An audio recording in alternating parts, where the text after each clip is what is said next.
ತಿನ್ನಕ್ಕೆ ಕುಡಿಯಕ್ಕೆ ಏನಿದೆ? ಮಾವನ್ ದೋಸೆ. ಮಾವನ್ ದೋಸೆನಾ? ಅದ್ಯಾವ್ದದು? ನಮ್ಮ ಹೋಟೆಲ್ ಸ್ಪೆಷಲ್. ಅದೇ ತೊಂಬ. ಎಷ್ಟು ಹಾಕಿದ್ಯಾ? 25. ಅಷ್ಟು ತೊಂಬ. ಗದಕೊಂಡ್ಬಿಡ್ತೀನಿ.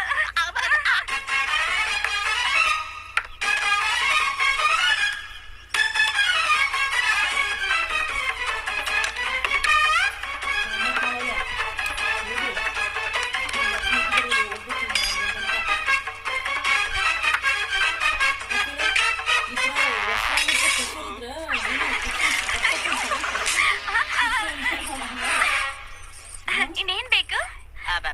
ಮಂಚ ಎಲ್ಲಿದೆ? ಯಾಕೆ? ಮಾವನ ಮನೆಗೆ ಬಂದು 25 ದೋಸೆ ತಿಂದ್ಮೇಲೆ ಒಂದ್ ಅರ್ಧ ಗಂಟೆ ಮಂಚದ ಮೇಲೆ ರೆಸ್ಟ್ ತಗೊಳ್ಳಿಲ್ಲ ಅಂದ್ರೆ ಹೆಂಗೆ? ಅಪ್ಪ!